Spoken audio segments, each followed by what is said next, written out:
Ley de partida doble. Fray Luca Pacioli. La partida doble es el método más generalizado de la contabilidad moderna.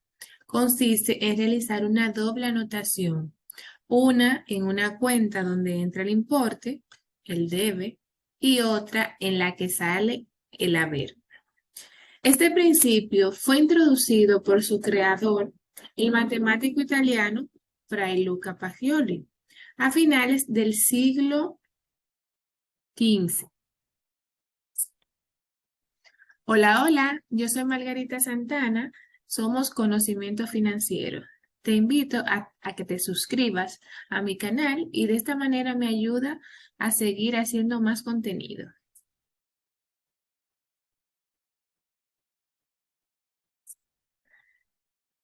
Bueno, pues llegamos aquí a las etapas que tuvo un poco lo que es la partida doble.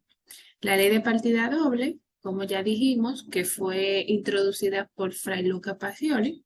Hay 4 etapas, vamos a ver lo que es la historia, vamos a ver también los principios de los asientos contables, vamos a ver lo que es un asiento compuesto y vamos a ver también procedimiento para registrar las operaciones comerciales.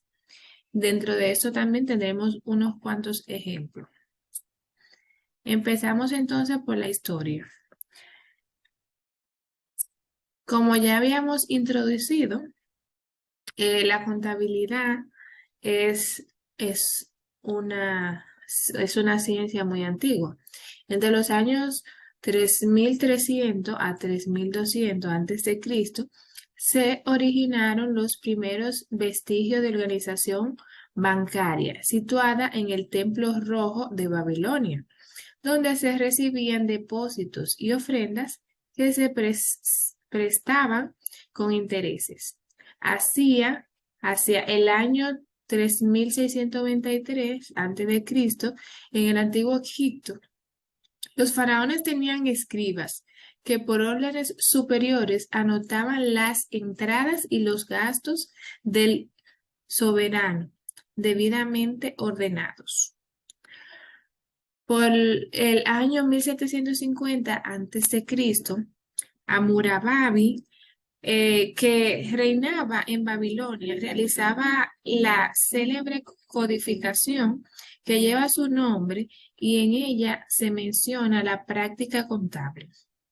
Por el siglo X a.C., la legislación de Salomón, que fue un hombre muy sabio y uno de los más ricos de esa época, establece jurídicamente que el Consejo nombrase por sorteo entre sus miembros 10 legistas para construir el Tribunal de Cuentas, destinado a encomendar a funcionarios diversos servicios administrativos que debían rendir cuentas anualmente.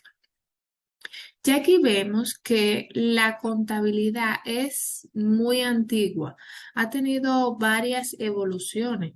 O sea, vemos que ya empezó incluso desde la época de Salomón, que fue un hombre muy sabio y muy rico en esa época, que empezó ya a utilizar el Tribunal de Cuentas. En este Tribunal de Cuentas ya ahí se estaban ya designando funciones para que cada quien pudiera tener funciones administrativas y que pudiera rendir cuentas anualmente. Es decir, para que las personas pudieran ver cuál fue el rendimiento que tuvieron durante todo un año. Pasamos aquí a los principios de los asientos contables y tenemos que hay 5 principios que podemos denotar de lo que son, de lo que es la partida doble. El primero de ellos es que el que recibe el deudor y el que entrega es el acreedor. O sea, que tanto tú como recibes, por un lado, vas a entregar por el otro lado. O sea, en la contabilidad siempre tú vas a tener uno que entrega o uno que da.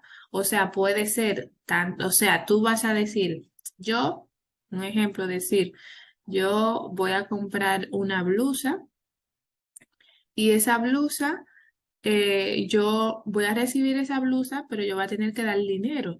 Entonces ahí es cuando se cumple este principio. O sea que el que recibe es el deudor y el que entrega es el acreedor. El principio número 2 es que dice que no hay un deudor sin acreedor, ni un acreedor sin deudor.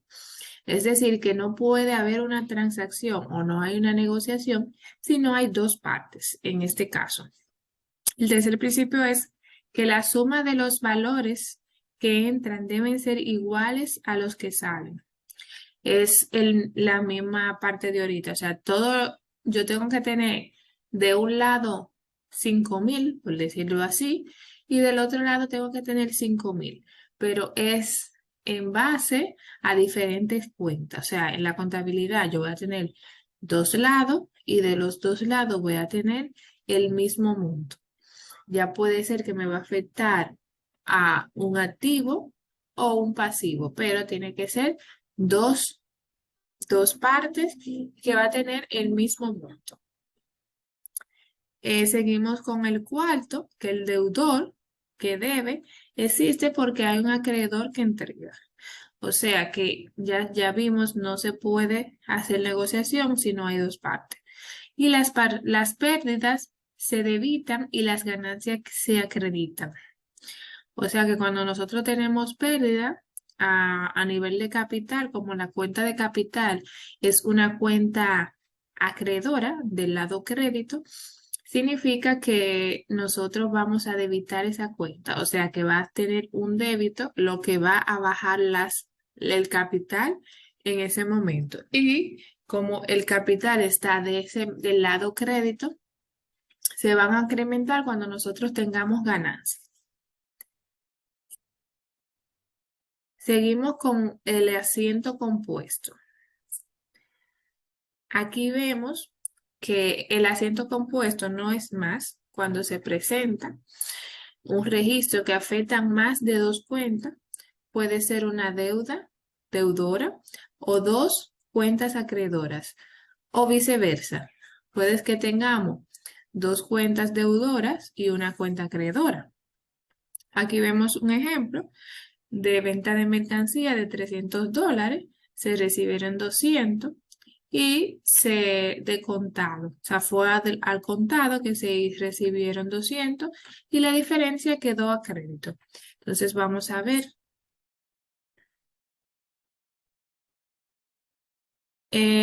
Aquí vamos a ver los procedimientos para registro de las operaciones comerciales. Procedimiento para registro de las operaciones comerciales se hace de la siguiente manera. Primero lo que hay que hacer, antes de que ustedes vayan a registrar cualquier documento, es identificar qué documento yo tengo en las manos, identificar qué cuenta, o sea, las cuentas que se afectan según el tipo de transacción. Cuando yo tengo mi factura, yo tengo que identificar qué es lo que yo estoy recibiendo, o sea, si es un servicio, si es un bien, para entonces yo poder identificar a qué cuentas contables yo voy a afectar.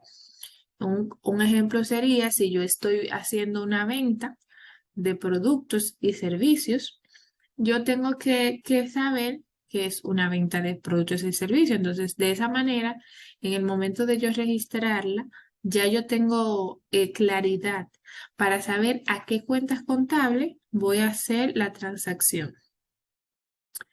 El punto número 2 es determinar las cuentas que debita y las cuentas que se acreditan. O sea, ya yo identifiqué a qué cuenta yo voy a registrar, o sea, qué cuenta afecta para hacerle, o sea, qué tipo de transacción es. Pero entonces, ya después de yo saber eso, entonces así voy a determinar a qué cuenta yo voy a dar el débito y qué cuenta voy a acreditar. Vamos a practicar.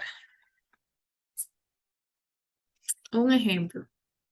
Venta de mercancía por los $300 que se habían expuesto anteriormente. De eso se recibieron 200 que fue al contado, o sea, en efectivo recibimos 200 y el saldo lo tenemos a una cuenta por cobrar.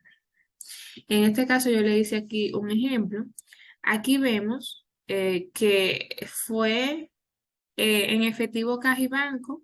Yo voy a recibir los $200. De esos $200, aquí me van a quedar 154 por cobrar. ¿Por qué tenemos una diferencia? Porque en el momento de hacer la venta, en este caso no me está especificando si yo hice una venta con ITEVIS incluido o con impuestos incluidos o ya lo tenía fuera. Entonces, como no me lo especifiqué, yo entendí que no lo tenía incluido. Y entonces aquí yo se lo calculé, le puse la tasa de nosotros aquí en República Dominicana y aquí tiene el impuesto. Entonces, la persona me pagó 200 en efectivo, pero me va a quedar debiendo $154. A eso yo aquí al registro le especifiqué que de esos 354, que es la venta total, yo tengo 54 que no son míos, sino que son de impuestos que yo tengo que pagar. Entonces, por eso yo lo tengo que segregar en una cuenta que se llama retenciones y acumulaciones por pagar y le especifico que es el ITEVI por pagar. Porque ahí en esta cuenta de retenciones hay muchas cosas que yo puedo utilizar de diferentes tipos de impuestos. Entonces pongo mi venta que fueron de los $300. Y de esta manera ya yo pongo aquí mi concepto, le pongo para registrar la venta de mercancía y le especifico todos los términos que se utilizaron en esa negociación. En la parte cuando veíamos que el débito, o sea, de un lado yo tengo que tener el mismo monto que tengo del otro lado, es decir, el débito tengo que tener la misma cantidad que el crédito. Es aquí donde nosotros balanceamos las cuentas para determinar que realmente está cumpliendo con los principios de la partida doble. Aquí se lo voy a detallar, es el mismo ejemplo, ya aquí lo vamos a ver a manera de un mayor general, porque aquí vamos a ver cuenta por cuenta, o sea, de esta manera aquí vemos una cuenta T. Aquí ya tenemos el efectivo, digamos que eso se va aquí al efectivo 200 pesos del lado débito. Es para que ustedes tengan una visualización de cómo sería ya a nivel ya de mayor general. Entonces aquí ya yo tengo mi cuenta de efectivo, como yo recibí el dinero, yo lo estoy recibiendo del lado débito. Y ya como ese fue mi único balance, ya yo tengo aquí un balance de 200 pesos. Aquí pasa lo mismo en la cuenta por cobrar. Tengo 154 pesos, que ese fue el monto que yo tuve de cuentas por cobrar y ya me queda aquí en el lado débito. Ya tenemos de este lado los que son los créditos, que son los que tuvimos de los impuestos. Se quedan aquí, ya no tengo más nada porque estamos haciendo solo un solo ejercicio y ya balanceé las cuentas aquí. Del mismo caso pasa por las ventas, porque las ventas son eh, cuentas acreedoras, entonces me afectan me voy teniendo, como decirlo, así, como no estoy determinando nada, voy incrementando parte de mi ganancia. Entonces, aquí tenemos todo el panorama de lo que es un mayor general en cuanto a esta transacción.